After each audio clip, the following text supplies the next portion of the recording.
Chapter number 6 devolution firm. ये devolution firm होता क्या है? देखो, डिवोल्यूशन फर्म मतलब होता है जब फर्म अपना बिजनेस खत्म कर लेती है, firm closing down the business and comes to the end. ध्यान रखना, डिवोल्यूशन ऑफ पार्टनरशिप और डिवोल्यूशन ऑफ फर्म में बहुत अंतर है। दोनों में क्या फर्क है मैं आपको बताता हूं।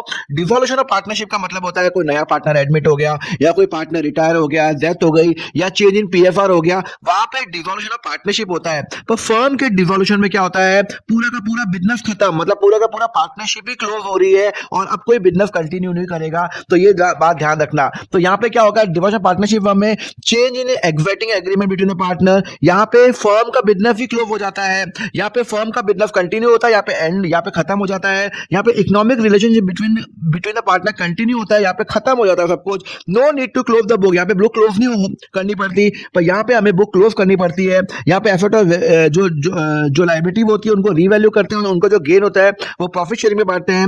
यहाँ पे एसेट बिकता है, लायबिलिटी को पे करते हैं, यहाँ पे रीवैल्यू करते हैं, यहाँ पे बिकता है। Devolution partnership do not mean devolution firm, पर डिवोल्यूशन अगर फर्म हो गया तो वो मतलब उसका मतलब होता है कि पार्टनरशिप भी डिवॉल्व हो गई। यहाँ पे कोर्ट का कोई इन्वॉल्वमेंट नहीं होता, पर यहाँ पे कोर्ट का इन्वॉल्वमेंट होता है। तो why the company, why the partnership devolve, जब सारे पार्टनर एग्री करते हैं, या फर्म ने सपोज करो 4 महीने 2 साल 10 साल के लिए एक बिजनेस स्टार्ट किया, वो खत्म हो गया, या कोई फर्म एक पर्टिकुलर पर्पस के लिए फॉर्म हुई थी इसलिए वो कर लिया।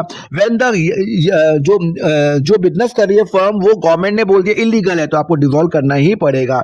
इन केस में फॉलोइंग सर्कमस्टेंस में फर्म डिवॉल्व हो जाती है जब कोई पार्टनर के आगे कोई सूट फाइल होता है, when partner become unsound mind, when partner make a breach of agreement etcetera etcetera. तो ये सब है, आप इसका स्क्रीनशॉट ले सकते हो।